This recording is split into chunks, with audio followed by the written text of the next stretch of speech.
Assalamu alaikum viewers, you're watching Aaj News HD and I'm your host Laiba Khan with the program Aaj Fitness with Laiba Khan. Viewers, today I'm having a very worthy presence of Dr. Shehzad Anwar with me, who is a medical doctor, consultant pain physician and medical acupuncturist as well. Assalamu alaikum sir. जी वालेकुम अस्सलाम। Sir first of all thank you so much, आपने हमारे लिए इतना time निकाला और इतने busy schedule से निकाला। I am very very grateful to you. Thank you आप लोगों का जी और आपकी टीम का आज न्यूज़ का कि आप लोग आए मेरे पास और ताकि हम कुछ चीज़ें डिस्कस कर सकें आकोपंक्चर के रिलेटेड और लोगों को अवेयरनेस दे सकें कि आकोपंक्चर है क्या और इसको सेफली किस तरह प्रैक्टिस किया जा सकता है। बिल्कुल। सो सर मेरा पहला क्वेश्चन, मेरा पहला सवाल इसी पे है कि व्हाट इज़ एक्यूपंक्चर टेक्निक, ये है क्या?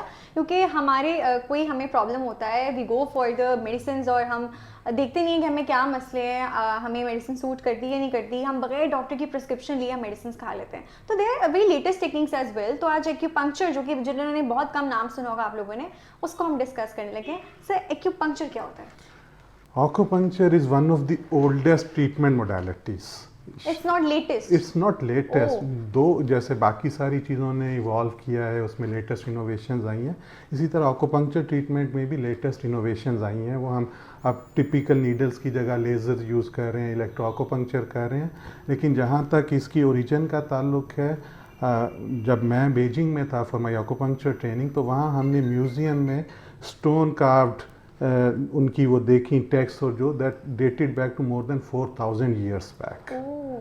तो जनरली अगर हम किसी से पूछें कि जी क्या आप सक्सेसफुल हैं या नहीं, तो अगर आप किसी प्रोफेशन में एक फील्ड में कुछ टाइम सर्वाइव करते हैं, सस्टेन करते हैं, तो दैट इज़ द सक्सेस। आकुपंक्चर अगर 4000 ईयर्स प्लस से सस्टेन कर रहा है, ना सिर्फ सस्टेन कर रहा है बल्कि मैं शेयर करना चाहूँगा कि since year 2000 according to WHO stats, acupuncture पूरी दुनिया में सबसे ज़्यादा तेज़ी से फैलने वाली ट्रीटमेंट मोडालिटी है। ज़बरदस्त। तो इसका ओरिजिन चाइना में हुआ 4000 साल पहले, लेकिन अब शायद ही कोई ऐसा इलाका या टेरिटरी है पूरी दुनिया में जहाँ पे आकुपंक्चर जो है वो प्रैक्टिस नहीं हो रहा।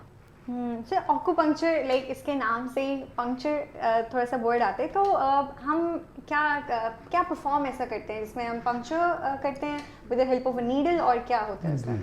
देखिए आकुपंक्चर जो क्लासिकल है उसमें तो हम नीडल, जिसको हम फिलीफॉर्म नीडल कहते हैं, अभी हम करके भी दिखाएंगे कि वो फिलीफॉर्म नीडल है, उसको मखसूस पॉइंट्स पे लगाते हैं। अच्छा, आप कहीं पे नहीं लगा सकते? इस बिल्कुल ऐसा नहीं है। मैं इसकी एक एग्जांपल देता हूँ कि जैसे ये मेरा कमरा है और इसमें सारी इलेक्ट्रिकल वायरिंग और वो सारा कुछ है। अब मुझे पता है कि जी स्विच बोर्ड पे AC का कौन सा है, लाइट का कौन सा है, कंप्यूटर का कौन सा है। इसी तरह हमारी ट्रेनिंग के दौरान हमें बताया जाता है कि जी बॉडी में 380 से ज़्यादा आको पॉइंट्स हैं जो रूटीन के पॉइंट्स हैं। इसके अलावा कोई 100 प्लस स्पेशल पॉइंट्स हैं, तो so around 500 plus total acupuncture points हैं। इसमें से जो मोस्टली यूज़ होते हैं वो 150 के अराउंड पॉइंट्स हैं। और ऐसा नहीं है कि जी आप हर पॉइंट हर डिजीज़ में लगा सकते हैं, नहीं। So you have to expert as well. आप गूगल से देख के या यूट्यूब की वीडियो चला के पीछे पीछे नहीं कर सकते। You have to consult with the doctor जो कि एक्सपर्टाइज होते हैं इस चीज़ के, जिन्होंने बाकायदा ट्रेनिंग ली होती है। बिल्कुल ऐसे ही है जी। और जहाँ तक ट्रेनिंग स्टैंडर्ड्स का ताल्लुक है, पूरी दुनिया में दो तरह के लोग आकुपंक्चर कर रहे हैं। एक वो लोग जो हमारी तरह मेडिकल ट्रेन डॉक्टर्स हैं, उनके लिए शॉर्ट कोर्सेज हैं 3 मंथ्स 6 मंथ्स, या अगर आपने पोस्ट ग्रेजुएट कुछ करना है जैसे मैंने चाइना से किया doctor for oriental medicine, this was a post graduate 2 ear training after my MBBS। अगर आप मेडिकल डॉक्टर नहीं हैं और आपने करना है तो चाइना, यूरोप, अमेरिका में बाकायदा 5 से 6 साल के डिग्री प्रोग्राम्स हैं, बैचलर भी और मास्टर्स भी, जो सिर्फ आकुपंक्चर और ट्रेडिशनल चाइनीज़ मेडिसिन पे फोकस करते हैं। हमारे यहाँ अनफॉर्चुनेटली कोई ऐसा रेगुलेटरी बॉडी भी नहीं है कोई इस तरह। तो वो बहुत सारे लोग मार्केट में, जैसे हमारी वेस्टर्न मेडिसिन में क्वैकरी है, इसी तरह एलोपैथिक और बाकी चीज़ों की तरह इसमें भी बहुत सारी क्वैकरी है। तो मैं अपनी ऑडियंस से ये ज़रूर आपके चैनल के थ्रू कहना चाहूँगा कि काइंडली अगर आप आकुपंक्चर करवाना है, आकुपंक्चर वन ऑफ द सेफेस्ट और वर्चुअली नो साइड इफ़ेक्ट्स, अगर इसको आप एहतियात से और प्रॉपरली करते हैं तो। लेकिन काइंडली जाने से पहले ये ज़रूर मेक श्योर करें कि वो जो डॉक्टर है, जो फिजिशियन है, जो आकुपंक्चरिस्ट है, वो प्रॉपरली ट्रेंड है और वो एथिकल वे में प्रैक्टिस कर रहा है। यानी क्वैक्स की तरफ ना जाएं, आपको हम कहते हैं कि इलाज सस्ता हो जाए या हमारे नियरेस्ट प्लेस पे हो जाए, हम ये नहीं देखते कि उसका कितना एडवर्स इफेक्ट हम पे आता है। कि खुदा ना खास्ता कुछ मैं अपनी मेड की बात करती हूँ, she went for a kidney treatment, तो वो हकीम से करवानी थी एंड एट द एंड क्या हुआ, उनको इवन डायलिसिस भी नहीं कराई थी, वो एक क्या कहते हैं चूरन या फकी टाइप चीज़ खा रही थी एंड एट द एंड उनके हस्बैंड की डेथ हो गई। तो इतने अलार्मिंग ये चीज़, उन बेचारों को नॉलेज नहीं है, वो सस्ते की तरफ जाते हैं। बट मैं कहती हूँ कोई भी चीज़ आपकी अपनी जान से, आपकी अपनी लाइफ से ज़्यादा एक्सपेंसिव नहीं होती है। तो देखें, आप किसी क्वैक की तरफ नहीं जाएं, आप बाकायदा एक डॉक्टर की तरफ जाएं। ठीक है सर, अब डिजीज़ की तरफ चलते हैं, हम कौन सी डिजीज़ इससे क्योर कर सकते हैं? जी देखें, चाइना में तो they were treating all sort of diseases including cancer even, लेकिन WHO जो वर्ल्ड हेल्थ ऑर्गेनाइजेशन, जो एक यूनानिमस बॉडी है पूरी दुनिया की, उसने इनिशियली 1970s में 43 डिजीज़ के लिए ऑकोपंक्चर को किसी भी और ट्रीटमेंट मोडालिटी से बेहतर और इफ़ेक्टिव करार दिया, जो 2006 और फिर दोबारा 2016 में उन्होंने इसको रीएवैल्यूएट किया। अभी 100+ डिजीज़ हैं जिसमें ऑकोपंक्चर जो है उसकी जो एविडेंस मीन के जो दुनिया में काम हो रहा है और जो नताइज सामने आते हैं उस ट्रीटमेंट के बाद, तो वो 100 डिजीज़ जिसमें ख़ासकर आपकी जितनी पेन की कंडीशंस हैं, वो चाहे आपके घुटनों का दर्द है, वो आपकी गर्दन के मोहरों का दर्द है, आपकी लो बैक पेन है, आपको हेडेक्स हैं, मिग्रेन है,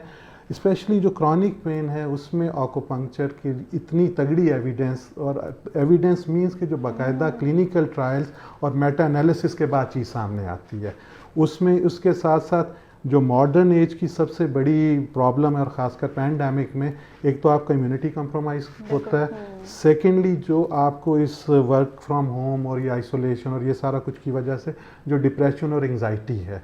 ऑकोपंक्चर का सबसे बड़ा जो खूबसूरत बेनिफिट ये है, हम जब किसी भी ऑकोपंक्चर पॉइंट पे नीडल को प्रिक करेंगे या हम लेज़र से उसको स्टिमुलेट करेंगे या ऑकोप्रेशर जो एक फॉर्म है ऑकोपंक्चर की, उससे उसको स्टिमुलेट करेंगे, तो बॉडी में इमीडिएटली कुछ केमिकल्स रिलीज होते हैं।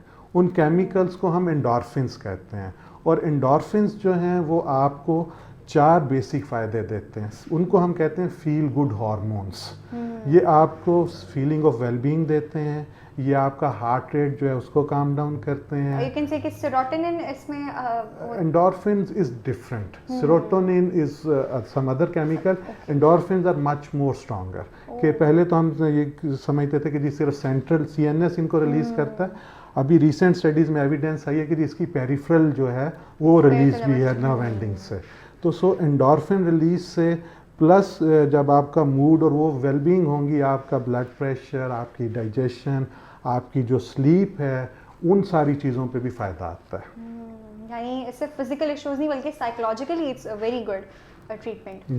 एब्सोल्युटली सही। सर मुझे थोड़ी सी, आपने मिग्रेन का वर्ड बोला, जो कि मैं कहती हूँ मुझ समेत कई स्टूडेंट्स को और बहुत सारे जो प्रोफेशनली काम करते हैं उनको होता है, और हमें इसका कोई ऐसा कोई मेडिसिन इसको इतना इफेक्टिवली क्योर नहीं करती है। तो मिग्रेन के लिए कौन सा प्रेशर पॉइंट हम यूज़ करते हैं? अब एक चीज़ तो मैं थोड़ा सा ये एक्सप्लेन करना चाहूँगा। बात आपने यूज़ की प्रेशर पॉइंट या ऑको प्रेशर पॉइंट। देखें, ऑको प्रेशर और ऑको पंक्चर में बेसिक डिफरेंस है। ऑको प्रेशर बेसिकली इस प्रैक्टिस के जहाँ पे आपने हेल्थ प्रिजर्वेशन करनी है, आप हेल्दी हैं, आप जैसे और बहुत सारी मेडिटेशंस, योगा और वो चीज़ें करके अपने आप को प्रिजर्व करते हैं कि आपकी हेल्दी इम्यूनिटी रहे। ऑको प्रेशर इज़ नॉट थेराप्यूटिक। कि अगर कोई डायग्नोज्ड केस है मिग्रेन का, हेडेक्स का, तो आप ऑको प्रेशर से उसको ठीक नहीं कर सकते। You have to give proper acupuncture sessions. Acupressure को आप खुद रूटीन में प्रैक्टिस करके आप अपनी इम्यूनिटी को, जस्ट फॉर वेलबींग, या आप इसका प्रिवेंटिव रोल है। और अगर हम बात करें यूरोप और USA की, ऑकोपंक्चर के सबसे बड़ी इंडिकेशन ही प्रिवेंटिव है। यूजुअली जो लोग हैं वो वीकेंड्स पे ऑकोपंक्चर या ऑको प्रेशर का सेशन लेते हैं ताकि उनकी जो इम्यूनिटी और वो चीज़ें बेहतर रहें। तो बाकी जहाँ तक मिग्रेन की बात है, एक चीज़ तो चूँकि मेरी स्पेशलिटी पेन मैनेजमेंट है, तो पहली चीज़ तो मैं ये शेयर करना चाहूँगा कि हर मिग्रेन जो एक साइड पे हो वो मिग्रेन नहीं है। Migraine is the 4th common cause. 3 इससे ज़्यादा कॉमन चीज़ें हैं, और जो मोस्ट कॉमन कॉज है वो आपकी टेंशन टाइप हेडेक या सर्वाइकोजेनिक हेडेक है, क्योंकि हम सारा दिन अभी मॉडर्न लाइफस्टाइल में क्या है, हमारा computer, desk work, mobile, tab पे काम बहुत ज़्यादा है, तो उसकी वजह से जो हमारा पोस्चर है वो, जब हम यहाँ आपने मोबाइल रखा है आप और उस पर आप टाइप कर रहे हैं या रीड कर रहे हैं मैसेज, तो क्या होता है कि विद एवरी डिग्री आपके एक एक मोहरे पे 4 से 5 पाउंड एक्स्ट्रा जो वेट है वो आता है, उसकी वजह से, और मसल्स पे उतना ज़्यादा मसल्स को सपोर्ट करना पड़ता है, ठीक है।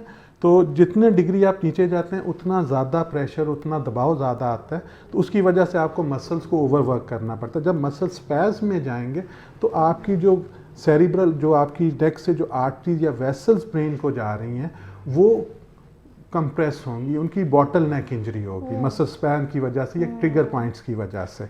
आज आप किसी यंग स्टूडेंट को देख लें आपके एज ग्रुप में, और वो सारा क्योंकि आउटडोर एक्टिविटीज़ नहीं हैं, तो उसकी वजह से उनके मसल्स उस तरह से ना तो स्ट्रांग हैं ना टोन्ड अप हैं, तो और प्लस सारा दिन यूं कर कर के, और वो ब्राइलर की तरह, सॉरी टू से, लेकिन जो आपकी जनरेशन है they are not physically active, ठीक है ना। तो ये इस लाइफस्टाइल में तो उनके वो जो ट्रिगर पॉइंट्स हैं, जो बैंड्स हैं, जब वो बॉटल नेक इंजरीज होती हैं तो वो आपका सेरिब्रल ब्लड फ्लो कंप्रोमाइज होता है। तो sir I think before any delay we should go for the demonstration of acupuncture या एक्यूप्रेशर जो भी है जिसके लिए आप कंफर्टेबल हैं। Acupressure it shouldn't be therapeutic, it's not therapeutic, it's not therapeutic, it's just for a well being. आपने आपको फिजिकली फिट या स्ट्रेस फ्री रखना चाहते हैं तो ये उसके लिए। तो ठीक है sir, I would love to start the demonstration. जब वो एक्यूपंक्चर ट्रीटमेंट के लिए जाएं तो मेक श्योर करें कि उनका फिजिशियन उनके सामने जो स्टेराइल नीडल इस तरह से पैक आती हैं, ठीक है। ये नीडल्स दो तरह की होती हैं, नीडल सिंगल यूज़ भी आती हैं और मल्टीपल यूज़ भी आती हैं, लेकिन मल्टीपल यूज़ का ये मतलब नहीं है कि एक पेशेंट से दूसरे पेशेंट को लगे। मल्टीपल यूज़ का पर्पज़ ये है कि जी हमने सपोज अभी ये मैंने नीडल खोली और इसको मैं विदाउट जो सरफेस टच होनी है पेशेंट को, मैं उसको टच नहीं करूँगा, मैंने उसको सिर्फ हैंडल से पकड़ा और ये कॉटन में इस तरह से पकड़ लिया ताकि मेरे जर्म्स या वो नहीं जाए, ठीक है। कम से कम जो है हमारा एक्सपोजर, जी हमारा एक्सपोजर भी हो। और उसके बाद अल्कोहल के स्वैब से हमने सपोज के जी जो भी, this is the most commonly used point, ये जो आपका थंब और इंडेक्स फिंगर है इसके दरमियान जो ये पल्प बनती है space, this is called LI4, large intestine 4, या चाइनीज़ में इसको हम हगू कहते हैं। आपकी जितनी फ्रंटल हेडेक्स हैं वो चाहे GI की वजह से हों या टेंशन की वजह से हों, जब हम इसको पॉइंट को प्रिक करेंगे तो विद इन फ्यू सेकेंड्स आपकी फ्रंटल हेडेक्स जो हैं 80% फ्रंटल हेडेक सिर्फ LI4 से प्रिक हो आपकी बेहतर हो जाती हैं। तो इसको पकड़ने के बाद दिस इज़ कॉल्ड गाइड, हम गाइड में नीडल रखते हैं और ये रख के और सिंपली हमने इसको प्रिक कर दिया। आप ऑनेस्टली बताएं कि आपको फील हुआ प्रिक, पेन हुई? So this is it. Guide का एक तो यह है कि आप एग्जैक्टली पॉइंट के ऊपर रख सकते हैं, और सेकेंडली ये है कि जब आप इसको टच करते हैं तो जो आपके लार्ज डायमीटर फाइबर्स हैं जो टच को कैरी करते हैं वो स्टिमुलेट होते हैं, और जब नीडल प्रिक होती है तो आपको एहसास नहीं होता। तो जबरदस्त, लाइक मुझे तो ये था कि it would be painful, but it's absolutely not painful. जबरदस्त, ठीक है। मैं दूसरी साइड पे भी लगा सकता हूँ, और ख़ासकर वो पॉइंट जिसका आपने जिक्र किया था मिग्रेन के लिए, बिल्कुल रिलैक्स रखें। अगेन एब्सोल्युटली पेशेंट को अंदाज़ा भी नहीं होता कि कब नीडल प्रिक हो गई। जबरदस्त, ठीक है। 20 to 30 मिनट्स के लिए ये नीडल्स लगाते हैं, और कभी इन वन सेशन, और जो सेशंस की फ्रीक्वेंसी है वो कभी भी ट्वाइस अ वीक से ज़्यादा नहीं होनी चाहिए। तो वो लोग जिनका BMR लो है वो उनकी बॉडी में भी वेट गेन की टेंडेंसी है, तो कहते हैं जी असी पानी भी पिए तो लगता है, तो कुछ लोग मक्खन का देगचा भी खा जाएं तो कुछ नहीं होता। यहाँ पे BMR का इशू है। तो एक्यूपंक्चर दो तरह से इफेक्टिव है वेट रिडक्शन में।